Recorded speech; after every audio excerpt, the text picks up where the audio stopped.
Top quality और consistent performance के लिए सिर्फ सिल्वर पंप नाम याद रखना।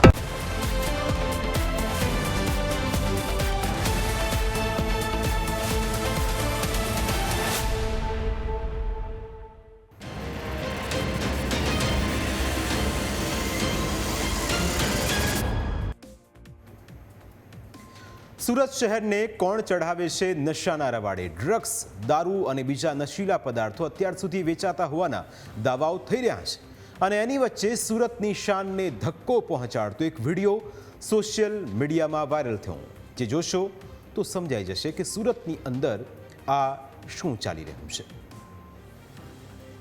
સામે બધા રમે છે જુગાર।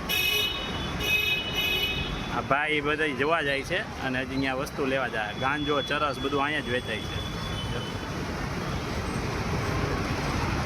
સામે બધા રમે છે જુગાર। આ ભાઈ બધા જોવા જાય છે અને હજી અહીંયા વસ્તુ લેવા જાય। ગાંજો, ચરસ બધું અહીંયા જ વેચાય છે।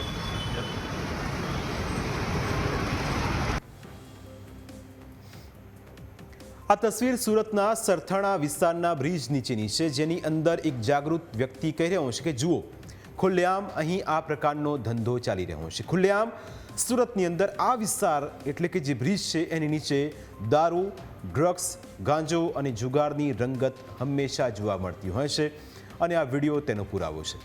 ચિંતાજનક બાબત તો એ છે કે સરથાણા બ્રિજ નીચે સૂતેલો એક 10 વર્ષનો છોકરો ગાંજો વેચતો જોવા મળે છે, જે દર્શાવે છે કે યુવાધન કયા રસ્તે જઈ રહ્યું છે। સવાલ અનેક છે, પણ તે સત્ય છે, તે હેરાન કરનારું છે।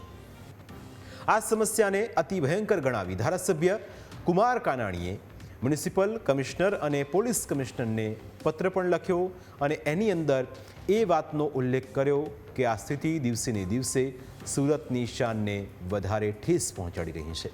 જે વિડીયો તમે જોયો એ જાગૃત નાગરિકે ઉતારેલો વિડીયો છે અને આ વિડીયો જેવો સુરતની અંદર સોશિયલ મીડિયાની અંદર વાયરલ થયો કે તેના પડઘા પણ પડ્યા અને ધારાસભ્ય કુમાર કાનાણી મેદાનમાં આવ્યા। તેમણે શું કહ્યું તે સાંભળો। આ બ્રિજ નીચે ગેરકાયદેસર લોકો ફક્ત રહેશે એવું નથી, વસવાટ કરે એવું નથી, પણ એમના ધંધા પણ 2 નંબરના છે। દારૂ, જુગાર, ડ્રગ્સ, ગાંજા, અફીણ, અનેક પ્રકારના ન્યુસન્સ એ લોકો પીવે પણ છે અને વેચે પણ છે અને અનેકવાર પોલીસે ત્યાં રેડ પાડીને પકડ્યા પણ છે અને મ્યુનિસિપલ કમિશનરને પણ ખબર છે। એટલે આ ત્યાં લાખો લોકો રોજ રોડ પર નીકળે છે, પોલીસ પણ નીકળે છે, કોર્પોરેશનના અધિકારીઓ પણ નીકળે છે। આ બધાને આ પ્રશ્નની ખબર છે અને વર્ષોથી લેખિત મૌખિક રજૂઆતો થઈ રહી છે, પરંતુ આ પ્રશ્નનો હલ કાયમી રીતે થતો નથી અને એટલા માટે મેં પત્ર લખ્યો છે। યુવાનો દ્વારા શરૂ કરાયેલી આ સકારાત્મક ઝુંબેશને વરાછા વિસ્તારની 10થી વધુ સામાજિક સંસ્થાઓએ પોતાનું સમર્થન જાહેર કર્યું છે। આ સંસ્થાઓ પોતાના સત્તાવાર લેટર પેડ સાથે આ અભિયાનમાં જોડાઈ છે, જે સાબિત કરે છે કે સ્થાનિક નાગરિકોમાં આ દૂષણો પ્રત્યે કેટલો રોષ અને જાગૃતિ છે। પોદારથી લઈને સરથાણા સુધીના બ્રિજની નીચે નશાનો કારોબાર ચાલતો હોવાની પહેલાં પણ ઘટનાઓ સામે આવી ચૂકી છે। થોડા સમય પહેલાં કાપોદ્રા પોલીસ દ્વારા બ્રિજના 20 ફૂટ ઉપર પિલર પર સંતાડવામાં આવેલો ગાંજો પણ ઝડપી પાડવામાં આવ્યો હતો।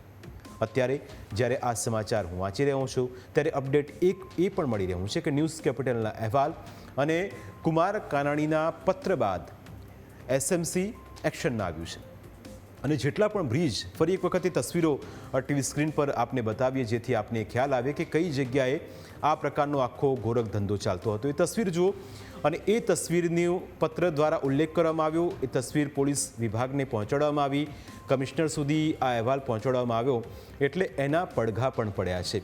જે બ્રિજ નીચે આખો આ ગોરખ ધંધો ચાલતો હતો એ બ્રિજ નીચેથી જે આ લોકો બેસીને જુગાર રમતા અથવા તો ગાંજાની પડીકીઓ વેચતા હતા, દારૂની પોટલીઓ વેચતા હતા, એ તમામને આ બ્રિજ નીચેથી હટાવવાનો આદેશ આપવામાં આવ્યો છે અને આ એક અપડેટ અત્યારે આખી આ ઘટનાને લઈને જોવા મળી રહ્યું છે। એક તરફ તમે જુઓ કે શહેરની અંદર જેટલા પણ ઓવરબ્રિજ છે એની નીચે નાના નાના સ્પોર્ટ્સ જે રમતો છે એ કેવી રીતે રમી શકાય એની વ્યવસ્થા કરવામાં આવી રહી છે। બીજી તરફ આ જ બ્રિજની નીચે આ પ્રકારના ગોરખ ધંધા ચાલતા હતા, જે અહેવાલ અમે સામાજિક એક જવાબદારીના ભાગરૂપે દર્શાવ્યો અને એની અસર એ થઈ કે હવે આ બ્રિજ નીચેથી આવા જેટલા પણ તત્વો છે જે નશાનો વેપાર કરે છે અથવા તો લોકોને આ રીતે એની અંદર ઉમેરે છે એવા લોકો સામે પગલાં લેવાની ફરજ પડી છે અને હવે આ તમામ બ્રિજ પરથી તમામ લોકોને હટાવી દેવાના આદેશ પણ આપવામાં આવ્યા છે.